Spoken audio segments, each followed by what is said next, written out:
Mute रखिए सब लोग। शुरू करते हैं इकोलॉजी। तो सबसे पहले पूछा जाएगा what is ecology. Ecology is the scientific study of interaction, ठीक है, interaction among organism and their environment.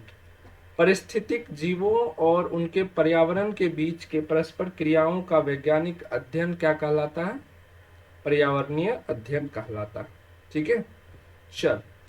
तो हम लोग पहले समझे कि इकोलॉजी क्या है। इकोलॉजी में जो भी जीव है और जिस इन्वायरमेंट में, जिस वातावरण में वो रहता है, किस तरह से रह रहा है, किस प्रकार से वो अपने आप को डेवलप कर रहा है, किस प्रकार से वो अपने लाइफ के लिए संघर्ष कर रहा है, इन सबों की स्टडी ही हम लोग इकोलॉजी में करते हैं। ठीक है, तो इकोलॉजी में लेवल ऑफ ऑर्गेनाइजेशन देखना सबसे बहुत जरूरी है कि हाँ, कौन सा जीव किस लेवल पर है, मतलब ज्यादा कौन से जीव की संख्या है, कम कौन सा जीव का संख्या है, प्लस में कौन वातावरण में डोमिनेट करके रखता है। डोमिनेट करके रहने का मतलब कि सबसे बाहुबली कौन है, सबसे पावरफुल कौन है, उसमें सबसे कम संख्या में और सबसे डरे हुए कौन है, मतलब रेसिस्टिव, यानी जिसको दबाया जा रहा है दूसरों के द्वारा, है ना।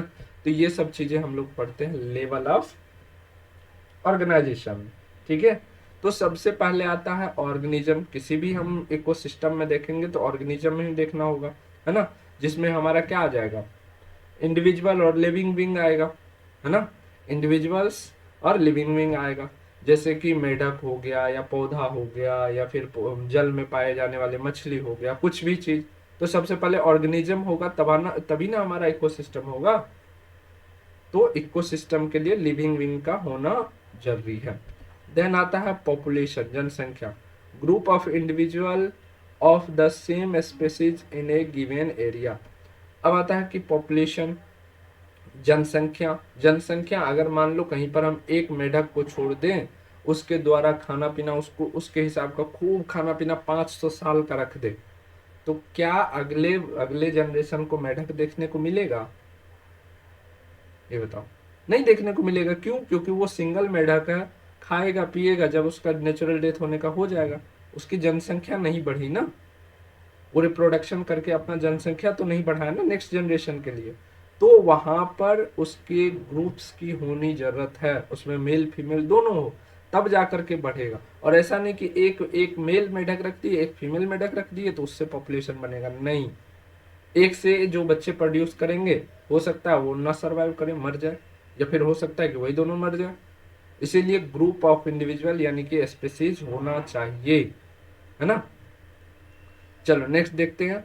और जब भी हम पॉपुलेशन कलेक्ट करते हैं ना, तो जब ह्यूमन पॉपुलेशन की बात करते हैं तो उसमें ह्यूमन की ही ना सारी संख्या लेते हैं। तो इसीलिए एक स्पेसीज की, ठीक है, जब भी हम पॉपुलेशन कहेंगे तो कहेंगे मेढक का पॉपुलेशन क्या है, तो जितने भी ग्रुप में मेढक होंगे या जितने भी उस एरिया में होंगे सबको गिनती करके बता देंगे। बिल्ली का पॉपुलेशन क्या है, तो जितने ग्रुप ऑफ बिल्ली होगा उसका बता देंगे, है ना। तो ये होता है पॉपुलेशन। फिर आता है कम्युनिटी, ठीक है, different populations living together and interacting. अब आता है कम्युनिटी, है ना। कम्युनिटी में क्या होता है ना, कम्युनिटी में जरूरत नहीं कि मेढक ही होगा। अगर कम्युनिटी बोलेंगे ना, तो कम्युनिटी में बिल्ली, भालू, मेढक, हाथी, घोड़ा सब होगा, है ना। डिफरेंट पॉपुलेशन लिविंग टुगेदर मतलब एक साथ रहते हैं और आपस में इंटरेक्ट करते हैं। जैसे कि जंगल में बाघ, हिरन, पेड़ समूह, सारा कुछ मिला करके एक कम्युनिटी बनाता है। अब इससे ऊपर जब जाते हैं, इन सबको मिलाते हैं, तब आता है हमारा इकोसिस्टम। ठीक है, तब आता है हमारा इकोसिस्टम। इकोसिस्टम क्या है? इंटरेक्शन बिटवीन बायोटिक, जो कि लिविंग बीइंग कहलाता है, और एनएबायोटिक कंपोनेंट्स। ठीक है, इकोसिस्टम में क्या आता है कि जितना भी अभी तक तो हम लोग लिविंग बीइंग का देख रहे थे कम्युनिटी तक में, सारे के सारे लिविंग बीइंग। लेकिन जब इससे ऊपर आकर के हम जब एक इकोसिस्टम की बात करते हैं, तब उसमें हमारा लिविंग बीइंग तो आता ही आता है, उसके साथ में उस लिविंग बीइंग को उसके अनुसार या उसके लाइफ के अनुसार कंफर्ट बनाने में, चाहे जल हो, सनलाइट हो, हवा हो, मिट्टी हो, ये सब मिलकर के जो उनको जिंदा रखते हैं, जीवित रखते हैं, तो वो सब के सब मिलकर के जीव और उनको जीवित रखने वाला वो सारा चीज मिल करके एक इकोसिस्टम बनाते हैं। समझ में आया इकोसिस्टम? इकोसिस्टम में केवल केवल लिविंग बीइंग की हम चर्चा करेंगे तो नहीं होगा। क्यों? क्योंकि उस लिविंग बीइंग को जिंदा रहने के लिए या सरवाइव करने के लिए नॉन लिविंग थिंग की भी जरूरत होती है। दैट इज मिट्टी, that is water, that is air, that is sunlight, है ना। तो ये सब मिल करके एक इकोसिस्टम का निर्माण करता है। अब आता है बायोम या बायोम्स, कहीं पर लिखे रहेगा, जिसको जीवाश्म कहते हैं, है ना। सॉरी, वो जीवाश्म अलग हो जाएगा। ये क्या है? बायोम है, जीव मंडल है, ठीक है। तो large area with similar climates and ecosystem, ठीक है। बायोम कहने का मतलब है कि एक इतना बड़ा जंगल जिसमें क्या हो, क्लाइमेट सेम हो, मतलब जंगल है तो जंगल ही है, ठीक है। और इसमें इकोसिस्टम हो। इकोसिस्टम कहने का मतलब लिविंग नॉन लिविंग थिंग दोनों हो, तब जाकर के हम बायोम, यानी इकोसिस्टम के ऊपर हो गया बायोम। अब इससे ऊपर जब जाते हैं, इकोसिस्टम से जब ऊपर गए तो हमारा बायोम कहलाया, जिसमें क्या हो गया, एक बहुत बड़ा एरिया में जंगल झाड़ है, उसमें सारे चीज पड़ रहा है, उसको हम बायोम कहते हैं। अब इससे ऊपर, बायोम से ऊपर जब जाते हैं, अरे जैसे नॉर्मल नॉर्मल देखो, गांव में क्या होता है, सबसे पहले पंचायत, पंचायत होता है। पंचायत से भी नीचे लेवल पर जाओ, सबसे पहले क्या होता है, वार्ड होता है, वार्ड नंबर 3। उसके बाद पंचायत आता है, पंचायत फलना चिलना। उसके बाद प्रखंड आता है, प्रखंड के बाद क्या आता है, जिला आता है। जिला के बाद क्या आता है, अनुमंडल आता है, फिर राज आता है ना। तो इसी तरह से इसमें भी बढ़ते जा रहा है, ठीक। वॉइस जा रही है ना सबको? यस सर, आ सब रही है सर। समझ में आ रहा है ना? यस सर, समझ में आ रहा। ठीक है, सर एक चलो। बार बायोम फिर से समझाइए। हाँ, बायोम्स फिर से समझाते हैं। बायोम्स, इकोसिस्टम क्या हुआ, ये हुआ एक इकोसिस्टम, ठीक है। इसमें क्या है, लिविंग बीइंग भी है और नॉन लिविंग थिंग भी है, ठीक है। इकोसिस्टम समझ में आ गया, एक इतना बड़ा इकोसिस्टम हो गया। अब ये लो, ऐसा ऐसा ही इकोसिस्टम जब बहुत ज्यादा लेवल पर हो जाएगा या बहुत लंबी चौड़ी क्षेत्रफल में हो जाएगी तो उसको बायोम बोलेंगे। अब समझ में आया? जी सर। चलो, अब आता है बायोस्फीयर। बायोस्फीयर में क्या आ जाएगा, ऐसा ऐसा बायोम्स, हजार लाख, ये जितने भी बायोम्स है, जब सबको एक साथ मिला देंगे तो हमारा क्या कहलाएगा, बायोस्फीयर। समझ में आया? Entire life supporting zone of earth, जो पूरा पूरा अर्थ पर जितनी भी चीज है ना, जहां पर जीवन संभव है, उन सबको बायोस्फीयर कहेंगे। अब समझ में आया?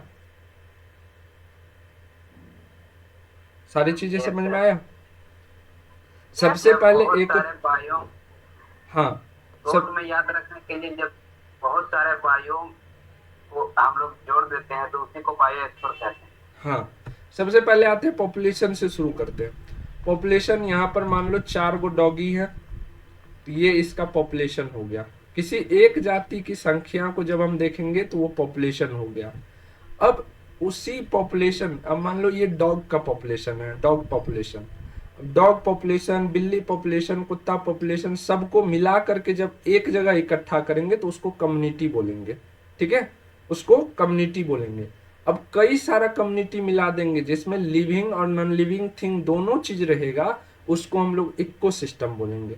अब कई सारे इकोसिस्टम को जब मिला देंगे, एक जैसा इकोसिस्टम को एक साथ मिला देंगे तो वो हमारा बायोम कहलाएगा, ठीक है। और जब ढेर सारा जितना भी बायोम्स है अर्थ पर, जहां भी जीवन संभव है, उन सबको मिला करके हम बायोस्फीयर बोलेंगे उसको। क्लियर? जी सर। चल, अब आगे बढ़ते हैं। ये हमारा हो गया बेसिक, है ना। अगर पूछ दिया बायोम बड़ा या बायोस्फीयर बड़ा, क्या होगा? बायोस्फीयर होगा। बायोस्फीयर। ठीक है। बायोस्फीयर। अब देखते हैं कि हमारे जो इकोसिस्टम है ना, उसका फैक्टर्स क्या क्या है ना। फैक्टर्स मतलब आगे जो उस पर इफेक्ट डाले, सीधा इफेक्ट इफेक्ट डाले। डाले। जैसे कि मान लो हाँ। एक सब्जी का फैक्टर्स क्या क्या हो सकता है, जैसे कि नमक, हल्दी, है ना, पानी। अगर ये 3 चीज हम नहीं डालेंगे तो क्या सब्जी बन पाएगा? तो ऐसा ही कुछ अगर हम इकोसिस्टम में न डालें, दैट मीन्स कि वो इकोसिस्टम काम नहीं करेगा। उसमें आता है ए बायोटिक फैक्टर और दूसरा आता है बायोटिक फैक्टर। ए बायोटिक को हम लोग क्या बोलते हैं? Non living. म्यूट रखिए, नॉन लिविंग, ठीक है। किसका अनम्यूट है?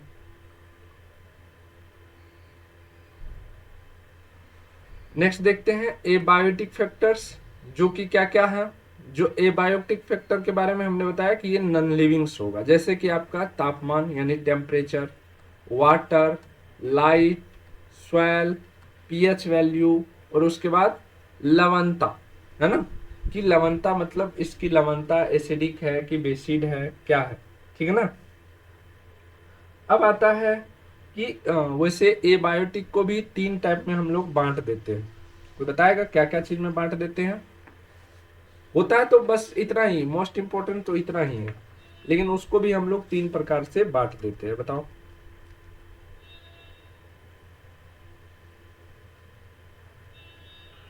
Temperature, water, light. नहीं, एबायोटिक को हम लोग 3 भाग में बांटते हैं, जिसमें हमारा क्या क्या आता है। सबसे पहला आता है हमारा फिजिकल एनवायरनमेंट, जिसमें क्या क्या आ जाएगा, लिख लो थोड़ा थोड़ा।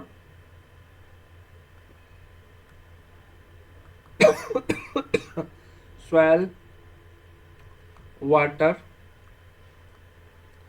और एयर, etc, ठीक है। अब दूसरा हमारा क्या आ जाता है? न्यूट्रेंट, है ना, जिसको हम लोग पोषक तत्व बोलते हैं, जिसमें हमारा क्या क्या आ जाएगा? ऑर्गेनिक एंड इनऑर्गेनिक मटेरियल, कार्बनिक और अकार्बनिक पदार्थ, ठीक है। और चौथा क्या आ जाएगा? तीसरा है वही तीसरा,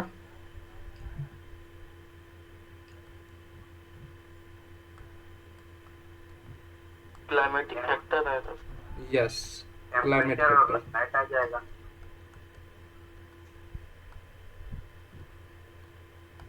क्लाइमेटिक फैक्टर, जिसमें क्या क्या आएगा? क्लाइमेटिक फैक्टर में क्या क्या आ जाएगा? Temperature, light, pH. हाँ, टेम्परेचर जिसको तापमान बोलेंगे, पीएच, ठीक है, आर्द्रता वगैरह, ठीक है, क्लियर। लाइट वगैरह का उतना डिस्कस तो करना जरूरत नहीं है कि लाइट की आवश्यकता क्यों होती है, प्रकाश संश्लेषण की जल की आवश्यकता क्यों होती है, ये सब चीज तो इतना तो आप लोग जानते ही हैं। सॉइल की आवश्यकता क्यों होती है, स्टेबिलिटी देने के लिए पौधा को, ये तो ये सब का उतना जरूरत नहीं है, क्योंकि हम लोग यहाँ पर एक फास्ट कोर्स कर रहे हैं, तो इसमें हम लोगों को ज़्यादा से ज़्यादा डिटेल में जाने की जरूरत नहीं है। ये सब चीज़ आप लोग बचपन से ही पढ़ते आ रहे हैं। तो हमारा एबायोटिक फैक्टर सबको समझ में आ गया। जो निर्जीव हो उसमें भी अगर 3 टाइप हमने बता दिया कि फिजिकल और न्यूट्रिशन और क्लाइमेट फैक्टर के लेवल पर बांटा जाता है, जिसमें तीनों अगर मैं भी पूछा तो, है ना, इसलिए इतना डिटेल कर दिए। अब आ जाते हैं बायोटिक फैक्टर। बायोटिक फैक्टर में क्या क्या आ जाएगा? प्रोड्यूसर्स, प्रोड्यूसर मतलब जो उत्पादक होंगे, है ना, जो खुद ब खुद निकलते होंगे, ठीक। याद रखना प्रोड्यूसर कैसा होता है, वेजिटेरियन की नॉन वेज, अरे वेजिटेरियन नॉन वेज मतलब ऑटोट्रॉफ्स की हेटेरोट्रॉफ्स, ऑटोट्रॉफ्स होंगे, ठीक है। क्यों? क्योंकि ये अपना भोजन खुद बनाएंगे, जैसे कि पौधे खुद प्रकाश संश्लेषण करके बनाते हैं। और जो प्रोड्यूसर्स को खाएगा उसको क्या बोलेंगे? कंज्यूमर्स। तो ये क्या होगा? हेटेरोट्रॉफ्स होगा। कल इन सब के बारे में डिटेल में बात करेंगे, ठीक है। उसके बाद क्या आ जाएगा हमारा? डिकम्पोजर। अब जो ये कंज्यूमर है, जैसे कि मान लो कुत्ता मतलब शेर वगैरह, सांप वगैरह, जितना भी चीज है, अब वो एक ना एक दिन तो बूढ़ा होके मरेगा। बूढ़ा होके मरेगा तो अर्थ का तो एक नियम है, कुछ भी आओगे तो तुमको हम अपने गोद में समा लेंगे। तो उसको जो मरेगा तो उसको गलाएगा कौन? तो वो गलाएगा डिकम्पोजर्स, है ना। मतलब कंज्यूमर्स को कौन खत्म करेगा? ऐसा नहीं कि कंज्यूमर चलता फिरता है तब खत्म कर देगा, नहीं, उसका भी एक लाइफ आएगा जब वो मरेगा तब। ठीक है, तो डेड चीज को डिकम्पोजर क्या करेगा? पूरी मिट्टी में मिला देगा खा पी के। ठीक है, डिकम्पोजर में आपके जीवाणु आ गए और फफूंद वगैरह आ जाएगा, जिसका हम लोग डिटेल में आगे पढ़ेंगे। तो बायोटिक फैक्टर समझ में आया? किसी भी इकोसिस्टम को कंप्लीट होने के लिए क्या चीजें होनी जरूरत है? बायोटिक बायोटिक दोनों को होने के लिए जरूरत है, वो जो ऊपर में आप बताएं। अगर बायोटिक ना रहे तो इकोसिस्टम सरवाइव करेगा या इकोसिस्टम कहलाएगा? नहीं। No sir. और एबायोटिक ना रहे तो? नहीं सर, सर दोनों की इम्पोर्टेंस है और बायोटिक भी। दोनों के दोनों इम्पोर्टेंट है, दोनों के दोनों होने चाहिए। चलिए अब म्यूट कर लीजिए। ठीक है, तो किसी भी इकोसिस्टम में बायोटिक और एबायोटिक दोनों फैक्टर्स होने चाहिए, तभी जाकर के एक इकोसिस्टम कहलाएगा और इकोसिस्टम चलेगा। अब आ जाते हैं, अब इकोलॉजिकल कंसेप्ट आता है। म्यूट करो। हाँ, सबसे पहले देखते हैं हैबिटेट। अब इकोलॉजी जो आए, इकोलॉजी में जो कहीं पर हम किसी जीव को रखेंगे तो कोई जीव क्यों रह रहा है वहां पर? क्योंकि उसके जैसा उसको आवास मिला होगा, उसको रहने योग्य वैसा जगह मिला होगा, तभी तो हैबिटेट्स देखते हैं। हर एक जीव का अपना अपना अलग अलग आवास होता है। ठीक है, हैबिटेट कहते किसको है? तो the place where organism lives, है ना, वो स्थान जहां पर जीव अपना आवास करते हैं या निवास करते हैं, है ना, उसको हम लोग हैबिटेट बोलते हैं। जैसे कि ऊंट के आवास के लिए रेगिस्तान है। ठीक है, उसके बाद आ जाओ, मगरमच्छ के लिए जल है, मछली के लिए जल है, तो उसका हैबिटेट वो हो गया। क्लियर? उसके बाद आ जाओ नीच। नीच क्या होता है? The functional role of an organism in the ecosystem.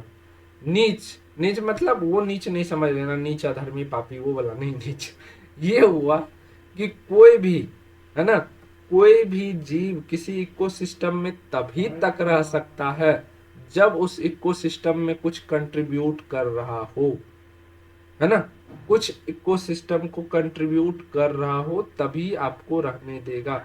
कोई भी अपनी कंपनी में आपको क्यों रखेगा? जब तक आप उस कंपनी के लिए कोई काम करेंगे तभी ना रखेगा। तो इसलिए नीच उसको बोलते हैं ना। तो the functional role of an organism in ecosystem, जैसे कि अगर हम सिंपल एक मधुमक्खी उठाए, तो मधुमक्खी अगर सिर्फ फल से फूल रस चूस के आता और अपना मधुमक्खी होता, मतलब वो जो मधुमक्खी का छाता होता है उसमें रस जमा करता और दूसरे टाइम में मजे से पीता, तो बाकी दूसरे सब लात मार के नहीं भगा देगा कि मेरा फूल का रस तुम चूसोगे, हमको कोई फायदा ही नहीं था, हम तुमको दे क्यों फायदा? तो मधुमक्खी का क्या काम होता है? मधुमक्खी का काम हो जाता है कि इस फूल पर से बैठ के उस फूल पर बैठ करके उस फूल पर बैठ करके, ये जो वो काम तो करता है अपने लिए, लेकिन इसी फलस्वरूप फायदा क्या हो जाता है ना, यहाँ से पॉलीग्रेन निकल करके इस फूल पर चले जाते हैं। अब पॉलीग्रेन्स क्या है? जिस तरह से ह्यूमन में स्पर्म है मेल गेमेट, उसी प्रकार से फीमेल में क्या है, मतलब सॉरी फ्लावर में क्या है? पोलिन ग्रेन्स है। पोलिन ग्रेन्स का मेल भाग से निकल करके फीमेल भाग पर जाना पॉलिनेशन यानी हिंदी में परागन कहलाता है। ठीक है, तो मधुमक्खी के उड़ने से या खुद के रस पीने से ही एक फायदा हो रहा है कि परागन हो जा रहा है, यानी कि पॉलिनेशन हो जा रहा है, तो इससे इकोसिस्टम को फायदा हो रहा है। तो नीचे समझ में आ गया। अब जाते हैं एडेप्टेशन। एडेप्टेशन मतलब अनुकूलन, है ना, अनुकूलन। एक बच्चा है बड़ा छपरी बन के ट्यूशन जा रहा है ना, ट्यूशन जा रहा है। अब ट्यूशन में सर क्या कर रहे हैं? 4 उंगली चौड़ा वाला फट्टा रखे हुए हैं और लंबा 2 हाथ का, बस 2-2 डंडा लोग रोज लगा रहे हैं। 2 दिन लगाए, तीसरे दिन से पूरा सीधा सिंपल सा बच्चा बन के आ जा रहा है, बाल पूरा सीधा करके, कपड़ा का शर्ट वर्ट बटन वटन सब लगा करके, है ना। इसी को बोलते हैं एडेप्टेशन, अनुकूलन। जैसा परिस्थिति है उसके अनुसार अपने आप को बदलो, है ना। तो structural and functional change help to survival, है ना। किसी भी जीव को जीवित रहने के लिए जिस प्रकार का उसको चेंजेस करना पड़े वही उसका एडेप्टेशन कहलाता है ना। जैसे ध्रुवीय भालू, ध्रुवीय भालू क्यों सफेद दिखते हैं, क्यों? क्योंकि वहां पर बर्फीले जगह होते हैं और बर्फीले जगह व्हाइट व्हाइट दिखती है, तो इसलिए वो व्हाइट व्हाइट रहते ताकि दूर से कोई शिकारी या वो जो शिकार करता है, सील का शिकार करता है वैसे ध्रुवीय भालू, तो उनको ये न लगे, मतलब उसका शिकार ऐसा ना हो कि उससे बच जाए, इसलिए वो अपने आप को चेंज कर लिए रहते। ठीक है, समझ में आया एडेप्टेशन? Yes sir. चलो अब आगे बढ़ते हैं। पॉपुलेशन इकोलॉजी, है ना। अब शुरू करते हैं, हमारा टाइप ऑफ इकोलॉजी होगा जिसमें हम देखते हैं सबसे पहले पॉपुलेशन इकोलॉजी। तो पॉपुलेशन इकोलॉजी में हम लोग क्या देखेंगे? Population growth. ठीक है, पहले ये जो पॉपुलेशन ग्रोथ जो हमारा होगा वो अनुपातिक वृद्धि होगा, है ना, अनुपातिक वृद्धि होगा। उसके बाद आता है हमारा लॉजिस्टिक ग्रोथ, जो कि हाँ याद रखना आपको पूछा जाएगा कि अनुपातिक वृद्धि क्या होता है। जैसे पॉपुलेशन ग्रोथ में दो टाइप्स है, ठीक है। तो पॉपुलेशन ग्रोथ में एक्सपोनेंशियल ग्रोथ जो होगा वो किस शेप में होगा? जे शेप पूछा जाता है एग्जाम में, ऐसे ही पूछा जाता है, शेप पूछ दिया जाता है कि उसका शेप कैसा होगा। ठीक है, तो इसीलिए हमने यहाँ पर लिख दिया है।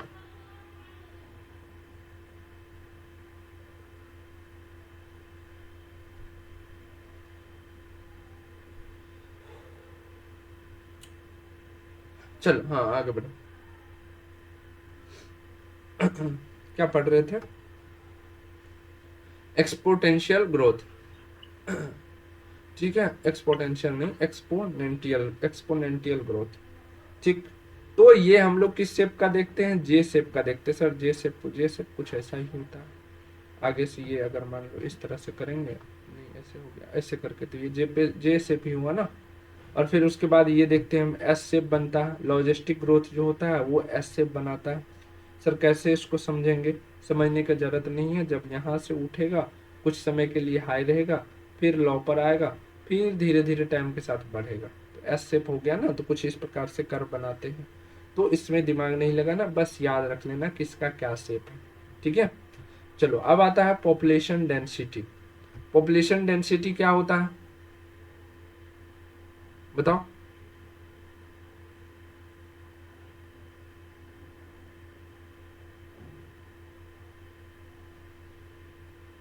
अरे बताओ। किसी भी एरिया में कितना जनसंख्या है? Number of individual per unit area, है ना। Number of individual per unit area, area मतलब लैंड वाला, है ना। तो याद रखना पॉपुलेशन ऑफ जो है डेंसिटी, मतलब किसी भी जगह की घनत्व क्या होगी। अगर हम बोले बिहार का, तो बिहार में सबसे पॉपुलेटेड एरिया या डेंस एरिया, डेंस मतलब जहाँ का डेंसिटी ज़्यादा हो उसको डेंस एरिया बोलते हैं। डेंस एरिया कहाँ का है? तो पटना का है। झारखंड में सबसे डेंस एरिया कहाँ का है? तो राजधानी रांची है, तो रांची का होगा। क्लियर? अरे हाँ या ना? Yes sir. तो आगे बढ़े। उसके बाद आ जाता है हमारा नेटिलिटी। नेटिलिटी मतलब जन्म दर, मोर्टिलिटी मतलब मृत्यु दर, और इमिग्रेशन मतलब कितने लोग बाहर कमाने चल गए, तो इमिग्रेशन। इमर्जिएशन, इमर्जिएशन मतलब बाहर के लोग जो यहाँ आए, है ना, प्रवासन। अब देखते हैं इंट्रैक्शन ऑफ ऑर्गेनिज्म। ठीक है, दो अभी हम लोग सारे टर्म ही पढ़ रहे हैं इकोलॉजी के, अभी कुछ नहीं पढ़े हैं, इकोलॉजी में घुसे ही नहीं है, अभी सारे टर्म पढ़ रहे हैं। अब आता है कि हमने देखा कि दो पॉपुलेशन रहता है बीच में एक इकोसिस्टम में, और इकोसिस्टम में अगर कोई जीव काम ना करे एक दूसरे के साथ तो उसको इकोसिस्टम में नहीं न रहने देगा, जैसे कि मधुमक्खी का हम एग्जाम्पल देके सिखाए थे, है ना। तो दो ऑर्गेनिज्म के बीच में जो इंटरेक्शन होता है यानी रहने देता है, वो किस तरह से रहने देता है उसी के बारे में हम लोग बात करें, इंटरेक्शन अमॉन्ग ऑर्गेनिज्म। ठीक है, सबसे पहले आता है म्यूटिलिज्म। म्यूटिलिज्म क्या होता है? म्यूटेशन में नहीं चला जाना, म्यूचुअल वाला म्यूटिलिज्म, मतलब हम और तुम्हारे दोस्ती है और हमारे तुम्हारे दोस्ती से हम दोनों का लाभ अगर हो रहा है ना, हम दोनों का अगर लाभ हो रहा है हमारे तुम्हारे दोस्ती से, तो इसको म्यूचुअल बोलते हैं, म्यूचुअल अंडरस्टैंडिंग और म्यूचुअल फ्रेंडशिप, है ना। तो इसी को बोलेंगे म्यूचुअलिज्म। म्यूचुअलिज्म में क्या होगा, इफेक्ट क्या रहेगा, दोनों को लाभ होगा, तो प्लस प्लस। क्या कोई डाउट है? नहीं सर, वो आवाज रुक गया था इसलिए बोल रहे थे। म्यूट रखो। दूसरा आता है हमारा कॉमनलिज्म। कॉमनलिज्म मतलब कॉमन, कॉमन वर्ड आ रहा है ना, मतलब एक पर्सन को तो लाभ होगा दूसरे को लाभ नहीं होगा, है ना। कॉमनलिज्म मतलब एक पर्सन को लाभ होगा दूसरे को लाभ नहीं होगा। इसका मतलब ये नहीं कि दूसरे को हानि हो जाएगा, नहीं, दूसरे को कोई लाभ नहीं हो रहा, बस एक को लाभ हो रहा है। दो आदमी के दोस्ती में एक को लाभ हो रहा है, एक को कोई लाभ नहीं हो रहा, कोई हानि नहीं हो रहा, इसको हम लोग क्या बोलेंगे, कॉमनलिज्म। ठीक है, तो दो हमने देखा, एक हमने देखा म्यूचुअलिज्म जिसमें दोनों को लाभ हो रहा था, दूसरा हमारा कॉमनलिज्म जिसमें एक को लाभ हो रहा, दूसरे को न लाभ हो रहा न घाटा हो रहा। अब क्या आएगा कि एक को लाभ होगा और दूसरे को घाटा होगा, जैसे कि पैरासिस्टम्स जिसको बोलते हैं परजीवी या परजीविता। ठीक है, जिसमें एक को तो फायदा होगा और दूसरे को क्या होगा, लॉस होगा। ठीक है, उसके बाद आता है प्रीडेशन। प्रीडेशन में क्या होगा, प्रीडेशन और पैराटिज्म ये दोनों के दोनों सेम ही है ना। इसमें क्या होता है, एक को लाभ होता है और दूसरे को घाटा होता है। ठीक है, अब आता है कंपटीशन। किसी से कंपटीशन करने के चक्कर में ना दोनों के दोनों को लॉस हो जाता है। मान लो एक का सर फोड़ दिया तुमने मार के, बदले में वो भी तुम्हारा सर फोड़ दिया कंपटीशन में, तुम मेरा सर फोड़े, हम कैसे तुम्हारे सर छोड़ देंगे, तुमको भी हम फोड़ेंगे। चलो इससे अलग देखो, उसके बाद एक ने केस किया दूसरे ने भी केस कर दिया, चलो अब तुम भी कोर्ट कचहरी पैसा खर्च करो, हम भी खर्च करते हैं। तो कंपटीशन जब भी होगा तो दोनों के दोनों को घाटा होगा, है ना, दोनों के दोनों को घाटा होगा। अब क्या आता है, नेक्स्ट आता है एवनलिज्म। एवनलिज्म में क्या होता है, एक को तो लॉस होता है लेकिन दूसरे को उसका कोई फर्क नहीं पड़ता है ना, दूसरे को इसको कोई फर्क नहीं पड़ता है।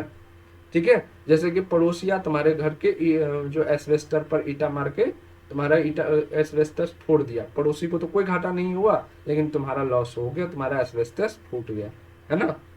तो समझ में आया, सभी टर्म समझ में आए?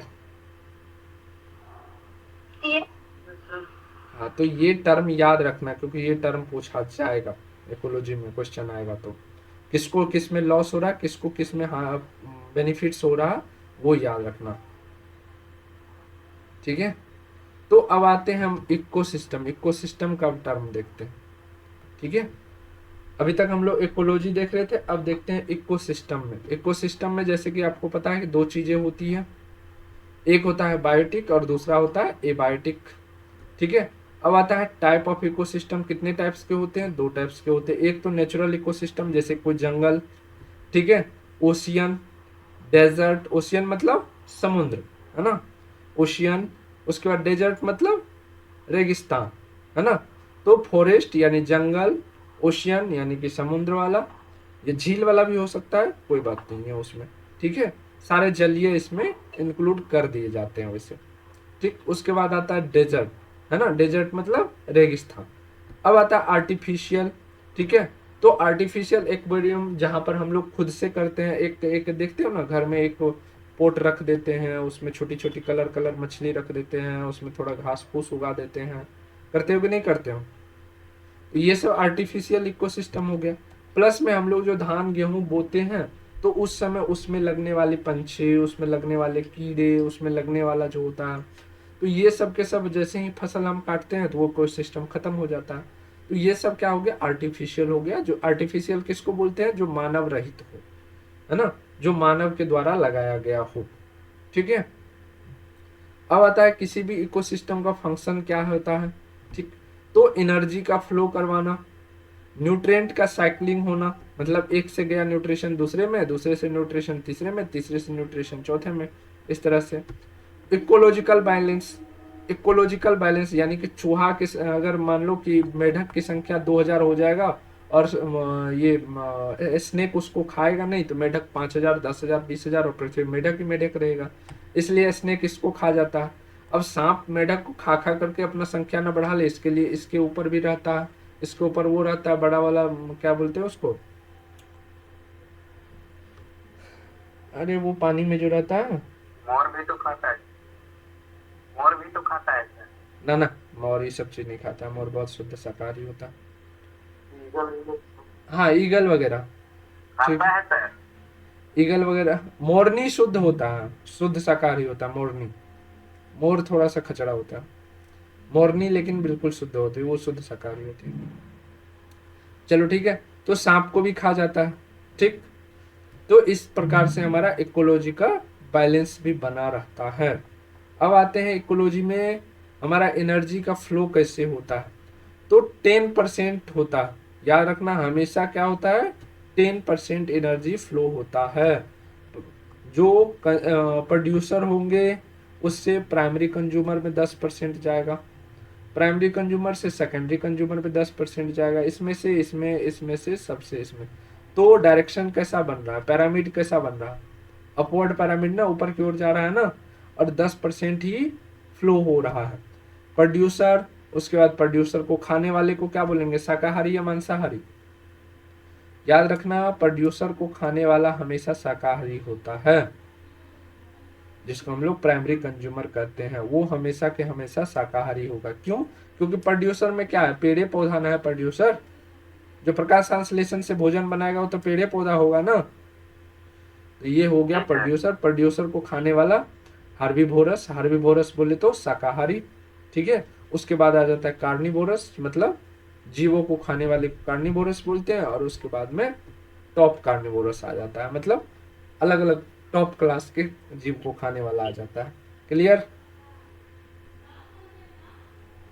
क्लियर यहाँ तक। जैसे एनसीईआरटी बुक में दिया, एनसीईआरटी बुक में दिया हुआ है एबी करके, ABCD हाँ, तो सर उसको थोड़ा सा ABCD करके क्या दिया हुआ है। समझ में नहीं आ रहा है। वही पिरामिड वगैरह सर, अच्छा, पैरामिड वगैरह। है, SC है, PC है, PP।